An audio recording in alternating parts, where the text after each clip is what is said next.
Action from the Garden Route Rally is brought to you by Motorsport South Africa and its partners Toyota, Ford, Volkswagen and Sasol.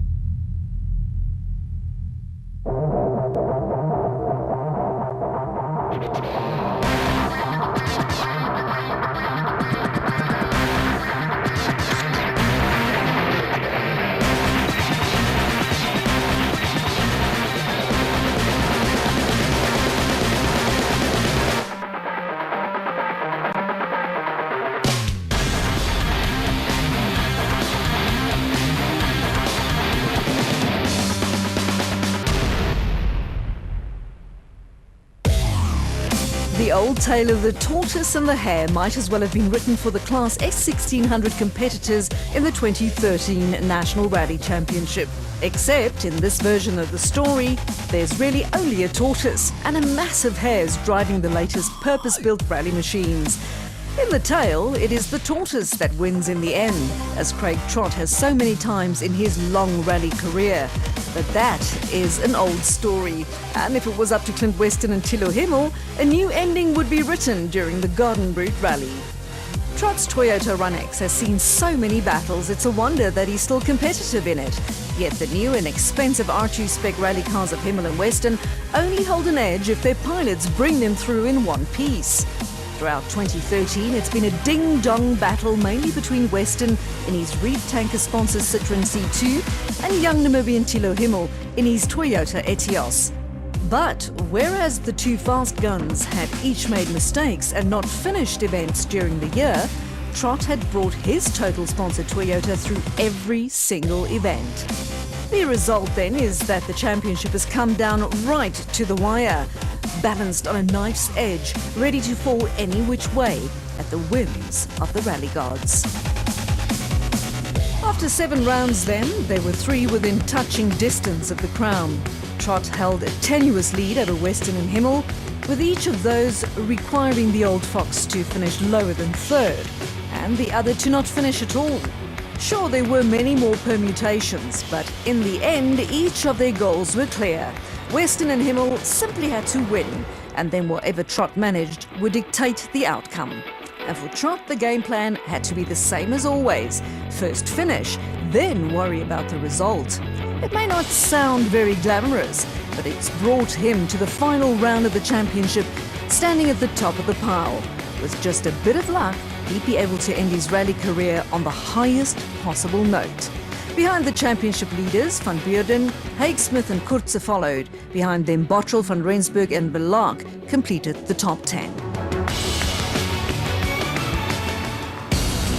The one name not mentioned yet, strangely, is that of Matthew Vasey-Lyle. The youngster has piloted his Fragram-sponsored Toyota Run-X to many good finishes and even led the championship for a while. But lately, the momentum has swung away from him and co-driver Schalk van Heerden, leaving him more as the dark horse in this chase than anything else. Still, this is rallying, and discounting any of the top drivers would be a huge mistake. With the championship coming down to the wire, there was no margin for error down the beautiful Garden Route. For the men at the top, it was do or die. Trott hadn't put a foot wrong this entire year and certainly felt confident that he might just get one last title before hanging up his boots for good. Well, I suppose it has been for the first 7 events of this year is to at least finish and obviously, you know, no punctures, stay on the road, have a decent, consistent run, and well, whatever happens, happens. You know, if I do end up winning the championship, that's a bonus. Namibian Thilo Himmel had a very realistic shot at the crown and needed to go as fast as possible without breaking his Etios or falling off the road. Yeah, it's difficult. The pressure is a lot, but we'll just take it easy for the first few stages and see where we lie. Weston was pretty much in the same boat. He also had to go fast, but do so without risking another non-finish. He was pragmatic about it, but clearly felt the pressure. For this one, it's a bit more of a challenge because we were in a lead in the championship and now we're behind in third, but not far. So we've got a definite chance to win this. Talking about it, though, wasn't going to solve anything. The outcome of this particular altercation could only be settled in one way, by duking it out in the fantastical forests of the Garden Route. Ask any man, woman or child in South Africa about the Knysna forest and they'll mention Dalian Matthias circles in a forest. And that's exactly what the crews faced when they took on day one of the Garden Route Rally. With that said, it all kicked off at the Garden Route Mall in George, where the service park was also located. After that, they'd move inland for the first two forest stages at Bergplaats and Dieprivier before returning to service. Stage 1, known as Destiny Africa, started within sight of the Garden Route Mall. At 5.5 kilometres in length, it certainly wasn't the longest of the rally's 12 stages, but it was a great opportunity for the crews to get into the rhythm of things. But when the green light came on, all finding of the rhythms and settling in was forgotten. The red mist descended over the championship leaders, and they launched themselves into the stage with abandon. Fastest through was Thilo Himmel and Armand de Toy, first blood to the Namibian. They brought the Toyota Etios R2 through in 4 minutes 17.4 seconds. This was a full 4 seconds quicker than the time posted by Clint Weston and Christoph Snyders in the Reef Tanker Citroen C2. And it was immediately clear that these two frontrunners weren't going to be hanging about. But they weren't the only fast crews out there. Ashley Haig-Smith might have had a fairly rough season in the React Ford Fiesta R2, but on stage 1 on the Garden Route Rally, he went only 1 second slower than Weston, and that despite having a brand new navigator on board in the form of Damien van As. And this was van As's first rally ever. Chad van Beurden brought his SKF-supported Volkswagen Polo through next quickest, only 2 seconds behind Haig-Smith. He was followed by Richard Leek in the ATS Ford Fiesta, Guy Bottrell in the Yato Toyota Runex, and Chris Kurze in the Electrothread Toyota Etios R2. Defending champion and leader in the championship standings, Craig Trott, posted a time of 4 minutes 38. Next up was the first of the real hair-on-the-chest type forest stages, for which this event is famous. Known as Cape Pine Bergplaats, Stage 2 offered a healthy 23 kilometres of frenetic action on some of the most spectacular roads this country has to offer. With a fantastically fast stage behind him and the early lead to his name, Thilo Himmel expected to stretch his lead on stage 2. But as we've said so many times before, rallying is a fickle sport, and as much as skill, crews need a little bit of luck on their side too. He experienced 2 punctures on stage 2, but with only 1 spare, he hemorrhaged time. I'll push as long as I can, but I don't think I can make up that lost time. Meanwhile, at the fast end of the field, it was Haig-Smith who posted the fastest time of 18 minutes 12 seconds. This was 9 seconds quicker than Weston, which gave the lead to Haig-Smith. But then again, Weston wasn't too unhappy with the situation. He was only marginally behind Haig-Smith, and his 2 championship rivals were a long way back. So for now, the Citroen crew was sitting pretty. Richard Leek and navigator Pierre Jordan were next quickest on the stage, showing that the youngsters certainly had the pace to be competitive. He was followed by Ernie van der Walt and Grant Martin in their Ferodo-supported Ford Fiesta R2, and Matthew Vasey-Lyle and Skalk van Heerden in the Fragram Toyota Runex. Craig Trott posted a time of 19 minutes 17.1, which was more than a minute down on Haig-Smith and Weston. Clearly Trott needed Weston's luck to turn 2 if he wanted any chance of securing the championship. Before heading back to the Dunlop Service Park, the crews had one more proper stage to face. At 21.6 kilometres, it was only slightly shorter than stage 2 and 3, known as Cape Pine Dieprivier, and was not to be tackled without a healthy dose of respect. By now, the story of the final round was starting to take shape. Clint Weston and Christoph Snyders were clearly setting the pace as they came through the hairy stage in 16 minutes 52.9 seconds. Now we just created a gap because Thilo had taken his wheel out, so he was going to hold us up, so we just increased it by a minute.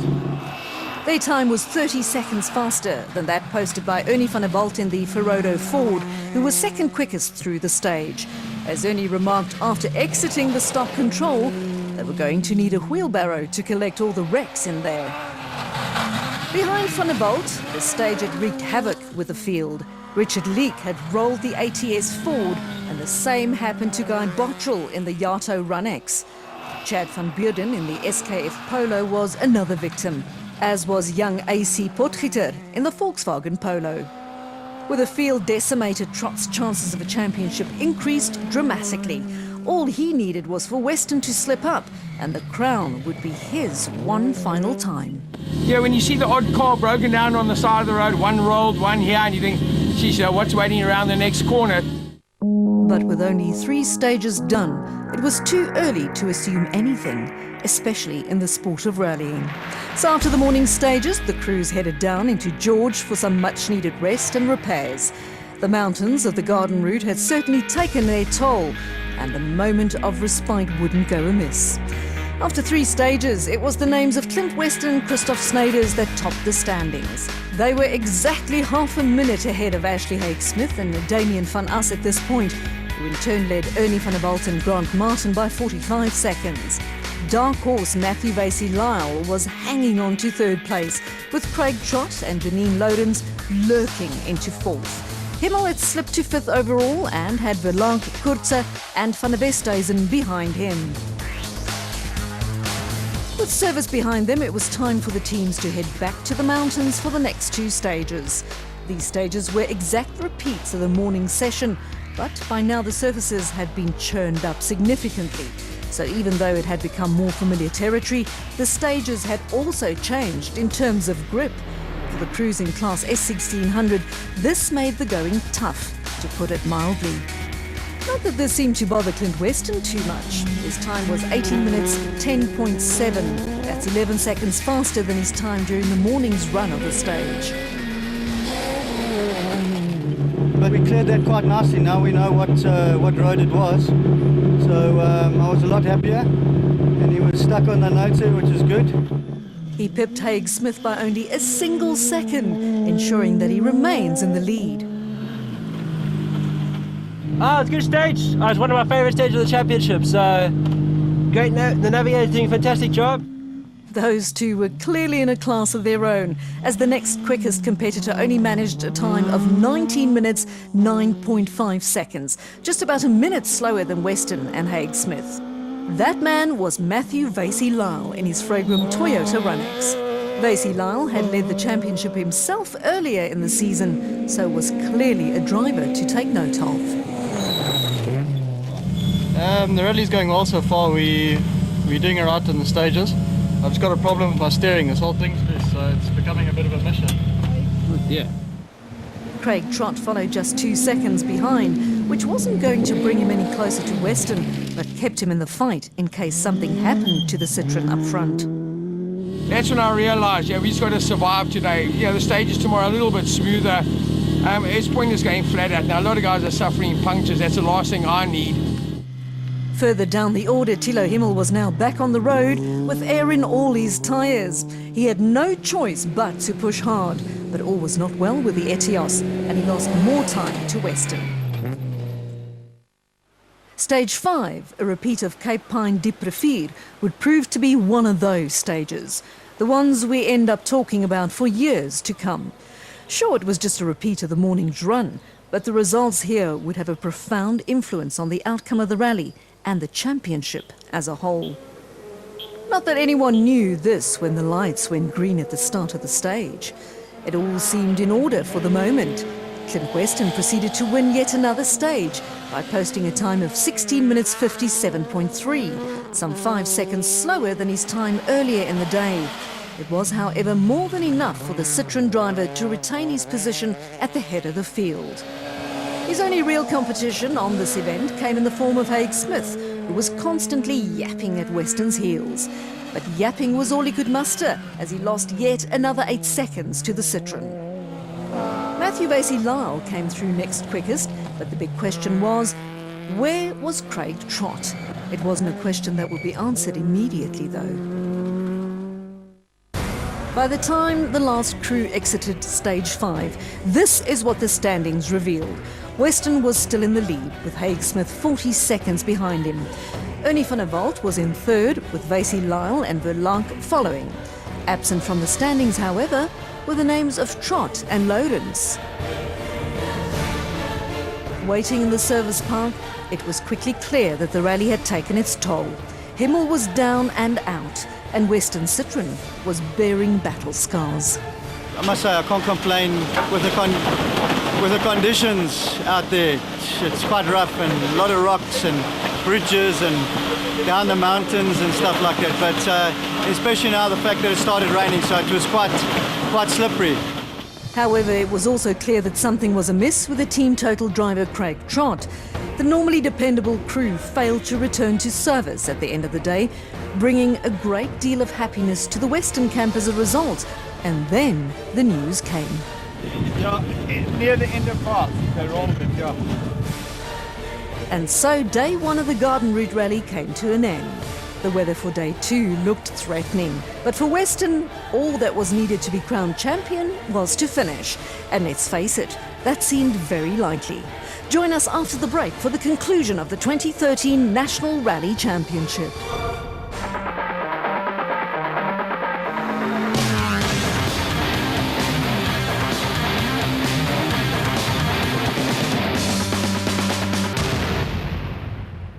Let's ride. Oh, sideways stuff! Nearly clips the inside wall. Goldwagen challenge wall. Marius Roberts just misses him, and so does Imes. Looking for a way through, can't find it just yet. Whoa, a massive crash in the background. Oh, man. That is huge. Jared Smith, that's 7.5 times, dude. But on the brakes. Whoa! Yeah, I saw that happening. That's sideways, baby. The fact that he's got to go. Oh, man down. Pole man down. Pole man down. Heinz Strom just loses it. Oh, he's not happy about that either.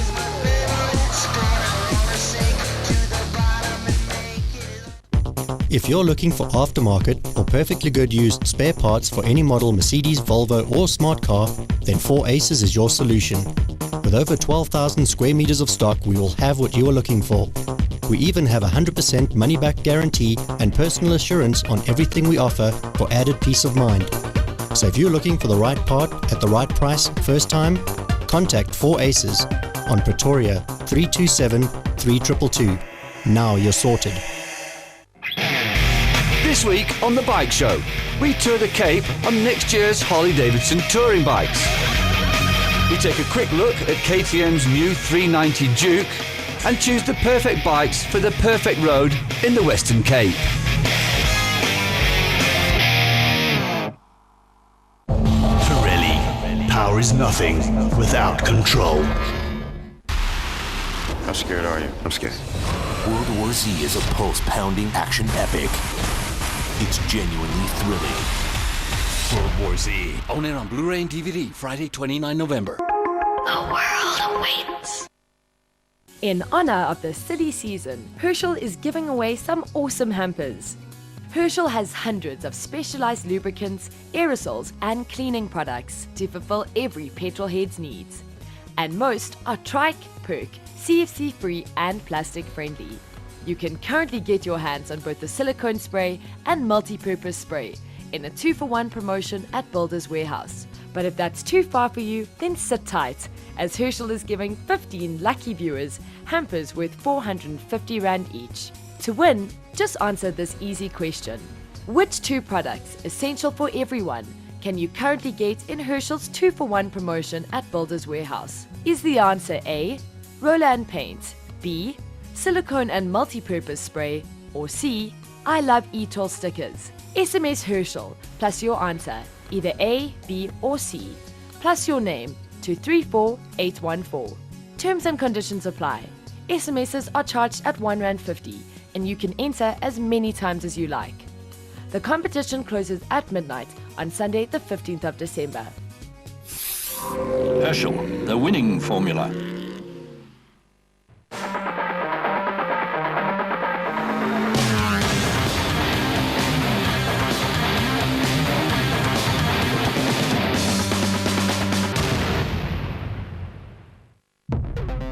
One thing about the Garden Route is the weather. It can be a fickle mistress at the best of times, and day 2 of the rally dawned grey and wet. It didn't bode well for the rest of the event, as the entrance roads into the forests can become flooded quite easily, placing the event in peril. But for now, it was onwards and upwards, literally, as the first stage of the day was the fearsome Montague Pass. This is one of South Africa's most famous mountain passes and offers unparalleled views into the valleys of the Outeniqua Mountains, with a massive cliff on one side and dizzying drop-offs on the other. This is not a stage for the faint-hearted. Doing it in misty conditions with rain pelting down places even the most talented of crews in the laps of the gods. Montague Pass is comprised of 11 kilometres of twists and turns, and with the weather closing in, it looked slippery too. But the crews were chomping at the bit to take on this challenge. As each of the S2000 crews had come through, they'd reported that the conditions were better than it looked, and that there was more grip than anticipated. These conditions clearly suited Clint Weston, who came up Montague Pass fastest of the S1600 crews. His time of 9 minutes 20.5 seconds was well clear of the next quickest man, and he even beat some of the faster S2000 machines in the process. Absolutely awesome. WRC stage. Whoever chose this did it right, because this is beautiful, beautiful, beautiful. Chad van Beerden, now competing under Super Rally regulations after dropping out on day one, went next quickest, some 29 seconds slower than Weston. He was followed by Matthew Vasey-Lyle, who was only 3 seconds slower than van Beerden, and Ashley Haig-Smith, who had had a half spin on the pass and lost time as a result. AC Potgieter, also Super Rallying, was next quickest, followed by Ernie van der Walt. With the imposing Montague Pass behind them for now, it was due to be run again later in the day. This is what the situation looked like. Weston was comfortably in command with a 38-second buffer over Haig-Smith. Ernie van der Walt was having an excellent rally and had moved into third overall in his Ferodo Ford Fiesta. But Vasey-Lyle, who still had a lot to fight for, was yapping at his heels. There was a massive gap to the rest of the field, led by Verlaag.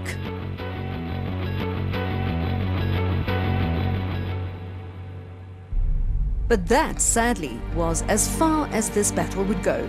It was almost as if the gods of the mountain were upset by the crews taking on Montague Pass. The rain was relentless and soaked every inch of the garden route to saturation and beyond. Streams became raging rivers, and puddles turned into obstacles that made the roads impassable for normal vehicles. And while the rally cars might still have been able to continue, the support crews, marshals, ambulance services and TV crews would not be able to get to the necessary places, and so there was no choice but to cancel the remainder of the rally.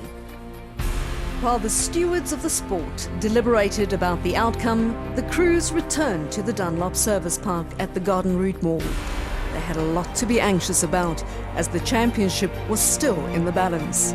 If the rally was deemed to have been too short, the powers that be would have had a major dilemma.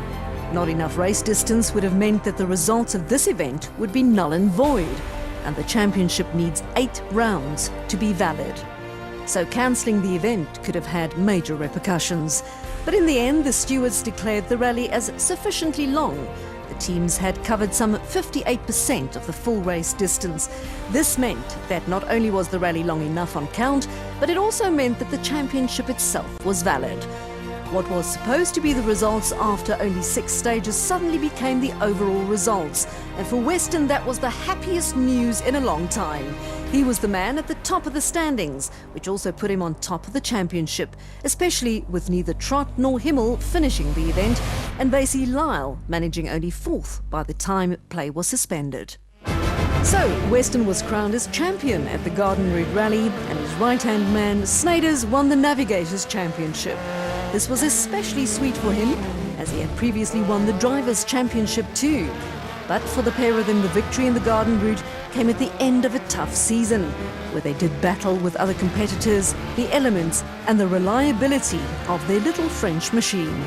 It all started in Durban, where the pair managed to bag only 4.5 points, signalling a poor start to their campaign. Next up was the Sasol Rally, where they made it to the top step of the podium. The Toyota Dealer Rally in Gauteng followed. and this time they scored 21 points.